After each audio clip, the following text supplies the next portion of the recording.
আজকের অধ্যায় তাপগতিবিদ্যার সপ্তম পর্বতে আমরা আহ, তাপগতিবিদ্যার যে প্রথম সূত্র সেই সম্বন্ধে আলোচনা করব।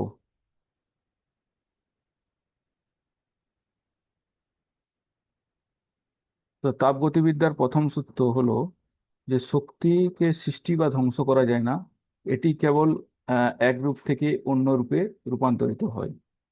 তো এটাই হলো তাপগতিবিদ্যার প্রথম সূত্র। তো যদি কোনো সিস্টেমে একটি তাপ প্রয়োগ করা হয়, সেই তাপ দ্বারা যদি কোনো কাজ করা হয়, ওই তাপের যে বাকি অংশ আহ, কাজ ছাড়া থাকে, সেটা সিস্টেমের অভ্যন্তরীণ শক্তিকে বৃদ্ধি করে। তো একে যদি আমরা উদাহরণ হিসেবে দেখি, মনে করি এটা একটা সিস্টেম।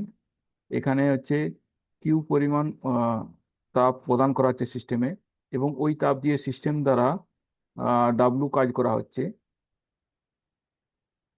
তাহলে সিস্টেমে যে সঞ্চিত শক্তি হবে সেটা হবে কিউ মাইনাস ডাব্লু, যেটাকে প্রকাশ করা হচ্ছে ডেল্টা ই। এই ডেল্টা ই হলো অভ্যন্তরীণ শক্তি বা ইন্টারনাল এনার্জি। তো আমরা এখান থেকে লিখতে পারি যে Q equal to W plus delta E. তো এটাই হলো তাপগতিবিদ্যার প্রথম সূত্রের সমীকরণ বা ফর্মুলা। তো এখান থেকে আমরা বলতে পারি যে সিস্টেমে যে পরিমাণ তাপ, মোট তাপ যদি কিউ এর একটি অংশ ডাব্লু কাজ সম্পাদনে ব্যবহৃত হয়, এবং অবশিষ্ট অংশটি সিস্টেমের অভ্যন্তরীণ শক্তি মানে ডেল্টা ই বৃদ্ধি করতে ব্যবহৃত হবে। তো এটাই হলো তাপগতিবিদ্যার প্রথম সূত্র। তো এখানে যদি আহ, অনেকগুলি যেমন হিট প্রদান করে, যেমন এই যে Q one, Q two, Q three heat গৃহীত হচ্ছে, আবার বর্জিত হচ্ছে। আবার W one, W two, W three এগুলো হচ্ছে সিস্টেম দ্বারা কাজ করা হচ্ছে আর সিস্টেমের উপর কাজ করা হচ্ছে। তো এই রকম যদি থাকে, তো এক্ষেত্রে আমরা চিহ্ন ব্যবহার করছি কি, সিস্টেমের উপর যে তাপ প্রয়োগ করা হচ্ছে সেগুলোকে আমরা ধরছি পজিটিভ, আর সিস্টেম থেকে আহ, তাপ বেরিয়ে যাচ্ছে সেটাকে আমরা ধরছি নেগেটিভ। তো এক্ষেত্রে আমাদের যে সিস্টেমের উপর তাপ দেওয়া হচ্ছে সেটি হলো কিউ টু, আর কিউ থ্রি হলো সিস্টেমের উপর তাপ প্রয়োগ করা হচ্ছে, মানে সিস্টেম তাপ গ্রহণ করছে। আর কিউ ওয়ান হলো সিস্টেম থেকে তাপ বেরিয়ে যাচ্ছে, মানে তাপ সঞ্চালন হচ্ছে বা বিক্রিয়া হচ্ছে। তো এক্ষেত্রে আমরা লিখতে পারি যে মোট তাপ গৃহীত ও বর্জন মোট তাপ হলো Q two plus Q three minus Q one. এবার আমরা কার্য সম্বন্ধে দেবো। এখানে সিস্টেম দ্বারা কার্য করা হচ্ছে ডাব্লু থ্রি আর ডাব্লু টু, আর সিস্টেমের উপর কার্য করা হচ্ছে ডাব্লু ওয়ান আর ডাব্লু ফোর। তো সিস্টেমের দ্বারা যে কার্য সেটাকে আমরা পজিটিভ ধরছি, আর সিস্টেম ওপর যে কাজ করা হচ্ছে সেটাকে আমরা নেগেটিভ ধরছি। তাহলে এখানে মোট কার্য এখানে W plus W three minus W one বা ডাব্লু ফোর। তো তাপগতিবিদ্যার প্রথম সূত্র থেকে আমরা লিখতে পারি যে ইকুয়েশন আসবে সেটা হলো এই ইকুয়েশন। তো এইভাবে আমরা যখন কোনো সিস্টেমের উপর একের বেশি কোনো তাপ গৃহীত বা বর্জিত হয়, বা একের বেশি কোনো কাজ করা হয়, তো এইভাবে আমরা তাপগতিবিদ্যার সমীকরণকে লিখে তার সমাধান করতে পারি।